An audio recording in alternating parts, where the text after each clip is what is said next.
नमस्कार सगळ्या माझ्या गोडताई मैत्रिणींचं पुन्हा एकदा स्वागत नवीन व्हिडिओ ब्लॉगमध्ये। चला तर ताईंनो, आज म्हणजे हा आहे शनिवारचा व्हिडिओ।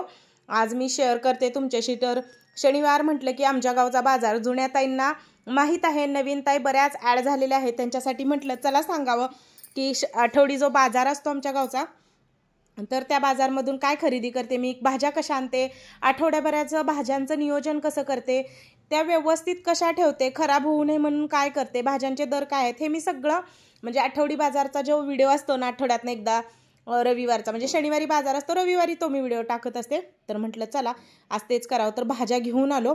अतिशय बाजार महाग ताईंनो, एकदम महाग, काय बोलायचं काम नाही।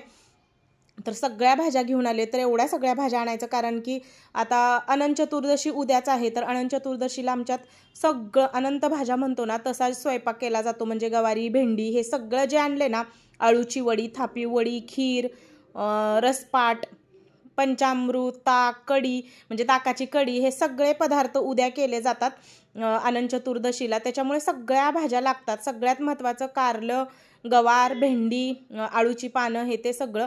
तर आता सगळ्या भाज्यांना मी पहिल्या मोकळ्या करून घेते आणि सगळा स्वयंपाक असतो त्याच्यामुळे सगळंच ताजं ताजं करून घालते। तर उद्याच्या व्हिडिओमध्ये तुम्हाला समजेलच की कशा कशा भाज्या करते। अगदी सेम महाळाला कसा बघा करतात ना, आता महाळ सुरू होईल म्हणजे पितृपक्ष हा। चला तर ताईंनो, तुम्हाला पटापट मी आज दर सांगते, कारण एवढाच बाजार आणलेला आहे, पण हा पूर्ण बाजार ना दिसतोय तुम्हाला।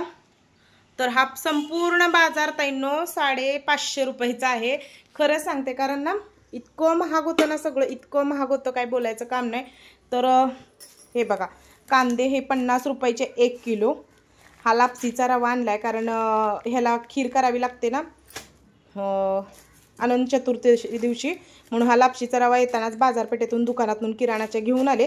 कारण इथं होता ना आमच्या इथं दुकानात, तर तो जाडसर होता, असा बारीक जरा पाहिजे होता, म्हणून मग मी गावातनं बाजारातनंच घेऊन आले। तर हा 20 रुपयाचा, कांदे 50 रुपयाचे। गणपती विसर्जन झाल्यानंतर प्रसाद वाटावा लागतो ना सगळीकडे, म्हणून हे चिरमुरे म्हणजे ही भडंगच डायरेक्ट घेऊन आले मी बाजारातनं, तर ती पण 20 रुपयाची।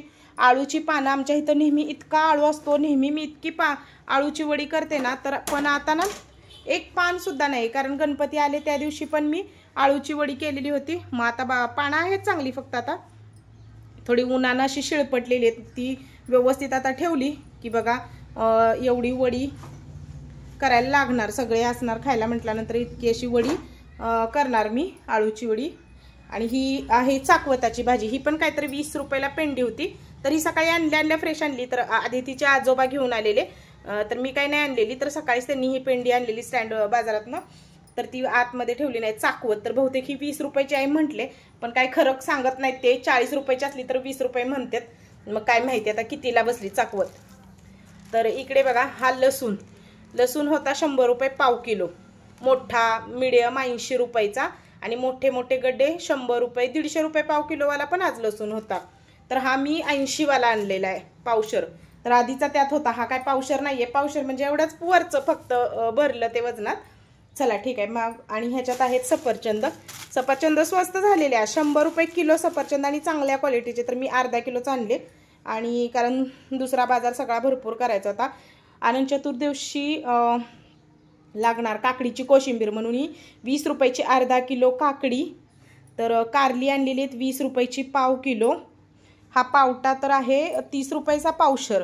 आणि वटाणा तर बोलायच नको ताईंनो, वटाणा 50 रुपये पाव किलो होता आमच्या इथं बाजारात, आज आणलाच नाही, म्हटलं राहू देईल, नकोच इतका महाग। पण हा पावटा चांगला आहे, 30 रुपये पाव किलो असला तरी चणूला आहे, वास येतो ह्याला ताजा एकदम।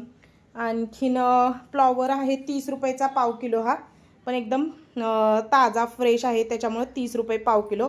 आणि सगळ्यात महत्त्वाचं म्हणजे कोथिंबीर, ही एवढी कोथिंबीर ताईंनो 40 रुपयाची आहे, कारण आधी एक पेंडी घेतली, ही 20 रुपयाचीच पेंडी घेतली छोटी, म्हटलं पुढं गेल्यावर भेटेल नाही भेटेल लागणार, तर ही 20 रुपयाची। आणि पुढं येऊन बघितलं तर मोठी पण पेंडी 20लाच होती, मग परत घेतली, तर कोथिंबीरच 40 रुपयाची आज झाली।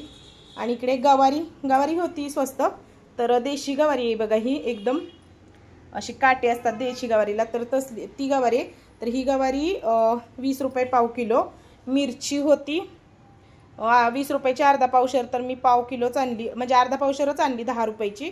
भेंडी 20 रुपये पावशर होती, तशीच आणली। आणि हे सीताफळं 40 रुपयाची अर्धा किलो आणली, बटाटे 20 रुपयाचे अर्धा किलो, टोमॅटो 1 किलो आणलेत, हे 30 रुपयाचे 1 किलो टोमॅटो होते. लिंबू बघा 10चे 3 का 20चे 4, नाही 10चे 4 आहेत का 20चे 4 बहुतेक आणले हे. आणि ही बघा मेथीची पेंडी पण भेटली आज चांगली बाजारात, तर मेथीची पेंडी 30 रुपये. आणि बघा आजचा एवढाच बाजार आहे त्यांना, एवढाच अगदी समोरच तुमच्या दिसतोय तोच बाजार 550चा आहे. अतिशय महाग सगळं, ठराविक गोष्टी महाग होत्या बरं का, जसं की लसूण म्हणा महाग, कांदे 50 रुपये, कुठे बटाटे 50 रुपये, फळं असं त्यालाच जास्त पैसे जातात. चला बघितलं ताईनो, असा होता आमच्या इकडचा बाजार आज. म्हणजे सगळीकडेच बाजार महाग असणार आहे. आणि आता इथून पुढे तर तो महाळाचा महिना येतो ना, महाळाचा महिना म्हणजे त्यात तर सगळ्या भाज्या लागतातच. ह्यातले म्हणजे गवारी, भेंडी, कारलं, आळूची पानं, मेथीची भाजी आणि काकड्या, ह्या गोष्टी ना सगळं. मी आत्ताच बाजारात आले, लगेच व्हिडिओ केला, माझा चेहरा पूर्ण हे झालेला आहे. ऊन पण पडतंय, घटीत पाऊस पण मिळतोय, असं झाले ना. आम्ही बाजारात गेलो की एकदम कडक ऊन आलं. तर आता जसं की मी म्हटलं, अनंत चतुर्दशीला आमच्याकडे सगळ्या भाज्या केल्या जातात. यातल्या सगळ्या पूर्ण अनंत पूजला जातो म्हणतात ना, ते अनंत भाज्या केल्या जातात. अनंत म्हणजे आता हे सेम जो स्वयंपाक तुम्ही तुमच्या घरी महाळाला असतो ना, खीर, गव्हाची खीर, ती लांबडी म्हणजे भेंडी, लांबडी गवारी, मेथीची भाजी, आळूची वडी, थापी वडी, कढी, भजी, भात, आमटी, अजून कुठली तरी खीर, कोशिंबीर, लोणचं, फळं अशी ठेवून ना ते मोठं ताट दरवर्षी ते अनंत ज्याच्यात पूजला जातो ना, त्या भाज्यात सगळ्यांच्यात केल्या जातात. तसं आमच्यात पूजला जातो अनंत, त्याच्यामुळे मग अशा भाज्या लागतात. तर नशीब आज आळूची पानं पण भेटली नाही, तेव्हा आमच्या दारात इतकी पानं येतात ना, पण आता अजिबातच पानं नाही येत. आणि मेथीची भाजी भेटली, कारण मेथीची भाजी तर लागतेच नैवेद्याला. तर एवढा सगळा बाजार आणला. आणि आता हा सगळा खरं तर आठवड्यांचा बाजार नाही, आता हा मला सगळा मंगळवारीच करावा लागणार आहे बाजार. म्हणजे भाज्या सगळ्या संपणार आहेत, ह्या आठवड्याचं सगळं हेच म्हणजे होणार आहे. तर आता ह्या भाज्या सगळ्या मला व्यवस्थित ठेवायच्या आहेत. म्हणजे चांगल्या, आता मंगळवार लय नाही, आता उद्याचा परवाचा दिवस तोपर्यंत काय राहतात, मग व्यवस्थित आता ठेवून देते. म्हणजे मंगळवारी जरा, सोमवारी सगळ्या निवडाव्या लागणार आहे, त्यामुळे उद्याच्या दिवस जरा फ्रीजमध्ये असू दे. आता लगेच काही निवडत नाही, कारण आताच बाजारात आलोय. आणि रविवारची तर मी कधीच भाजी निवडायला घेत नाही, कारण ती पोरं इतकी त्रास देत असते ना, दिवसभर त्यांचाच गोंधळ असतो. म्हणून मी अजिबात रविवारी भाज्या वगैरे नीट करत नाही, कुठली वाटणं करत नाही घरातलं. फक्त आपलं हे सगळं आता नीटनेटकं ठेवून देते. तर ताईंनो, दर तुम्हाला समजले असे होते. तुमच्याकडे कसे आहे दर आता सध्या सांगा. तर लसूणांनी म्हणजे लसूणनी तर हद्दच केलेली आहे, जसं की मी तुम्हाला म्हटलं.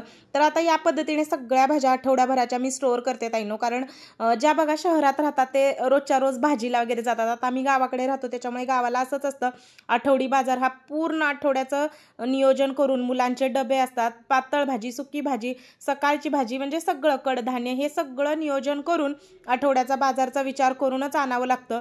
उगाच जास्त आणून पैसे घालवायचे वरून वाया घालवायचं ते. त्याच्यापेक्षा मी जरासं हे बघून, म्हणजे कायम मी फ्रीज चेक करून जाते की हे शिल्लक आहे, ते शिल्लक आहे, बघूनच काही गोष्टी आणाव्या लागतात. तर आता ह्याला तर लागणारच होतं सगळं, म्हणून हे सगळं आणलं. तर बघा ताईंनो, प्लॅस्टिकच्या पिशव्या ज्या आहे मी ऑनलाईन मागवलेल्या आहे, ज्या की तुम्हाला निळ्या आणि व्हाईट दिसत आहेत त्या. तर त्याच्यात पालेभाज्या किंवा फळभाज्या खूप चांगल्या राहतात. आणि पालेभाज्या मी अशा प्लास्टिकच्या पिशवीत बघा, आतमध्ये तोंड आणि त्याची देठं वरती, अशा पद्धतीने नेहमी मी फ्रीजमध्ये ठेवते. आणि लगेच मी धुत नाही ताईंनो, कारण ना ज्या त्या दिवशी पालेभाज्या धुवून तर काय उपयोगच नाही. आणि टोमॅटो वगैरे मला रोजच्या रोज धुवायची सोय आहे, किंवा कधी असं वेळ असेल तर धुते. आता गडबड होती म्हणून मग धुतलं नाही, नाहीतर टोमॅटो, काकड्या, मिरच्या ह्या गोष्टी मी एका टपात पाणी घेऊन धुते. पण आता खरंच वेळ झालेला होता, कारण बाजारचा दिवस म्हटलं की त्यातच घुमतो, अख्खा दिवस कुठं गेलेला समजत नाही. मग आता बघा अशा पद्धतीने सगळ्या पिशव्यात मी बाजार ठेवते. आणि सगळा फ्रीज तर क्लीन आहेच, पण तिथला जो कप्पा होता ना भाज्या ठेवणारा, तो तेवढा असा झाडून तिथल्या तिथे घेतला. आणि ज्या काही भाज्या आहेत त्या अशा एकसारख्या आणि लावून, म्हणजे गाठी मारून मी ठेवत नाही, नाहीतर पाणी सुटतं. असं पिशवीत मी सगळं प्लास्टिकच्या ठेवते सगळ्या भाज्या. पण पिशव्यांची म्हणजे तोंडाशी बांधत, किंवा त्याला चैन आहे त्या ह्या पिशवीला, ज्या काही तुम्हाला जिपलॉकच्या पिशव्या दिसत आहेत त्या मी लावत नाही. असं मॉइश्चरायझर सुटतं आणि पाणी म्हणजे नासतात भाज्या, म्हणून असं ओपन ठेवायचं. खूप छान अशा आठवडाभर म्हटलं तर या भाज्यांना काहीही होत नाही. फ्लॉवर वगैरे चांगला राहतो, पालेभाज्या सुद्धा माझ्या चांगल्या राहतात. अशा पद्धतीने बघा सगळ्या भाज्या ठेवून दिल्या फ्रीजमध्ये आणि व्यवस्थित ठेवल्या. जसं की म्हटलं, एवढा महागाच्या आणल्या तर त्या व्यवस्थित ठेवणं आपलंच काम आहे. खराब झालं की सुद्धा वाईट वाटतं, म्हणून मग बरोबर हे केलं. कांदे बटाटे ते सुद्धा ठेवून दिले. ज्या त्यावेळी जी ती कामं केलेली बरी पडतात, नेहमी मी सांगते. आणि आता उद्या अनंत चतुर्दशी, तर उद्या बाप्पा जातील, तर उद्याची सुद्धा मला आज तयारी करायची आहे. तर आज सोमवारीच मी हा व्हिडिओ एडिट करते आणि तुम्हाला लगेचच येतोय. तर कांदे बटाटे इथं मी हाताखाली, काही गोष्टी आपण किचन व्यवस्थित विचारपूर्वक ऑर्गनाईज केलं ना, तर आपली धावपळ खरंच सकाळच्या गडबडीत टिफिनच्या वेळेतनं होत नाही. आपल्या हाताखाली काही गोष्टी ठेवायच्या अशा की आता म्हणजे बरं पडतं. आता बघा इकडे मी कांदे बटाटे, माझे लसूण ही तर खालीच असतो, त्याच्यामुळे मला असं लांब कुठं जावं लागत नाही. तिथल्या तिथं घेतलं वाकलं तर अशा पद्धतीने होतं. तर नवीन ताईंसाठी ही सगळी माहिती आहे बरं का. आणि नवीन ताई कोणी असाल त्यांनी पण कमेंट करून सांगा व्हिडिओ कशा वाटतात. आणि अजूनपर्यंत तुम्ही सबस्क्राईब चॅनेलला केलं नसेल तर प्लीज सबस्क्राईब करा. आणि हो, लाईक करायचं राहून जातंय ताईंनो व्हिडिओ बघण्याच्या नादात.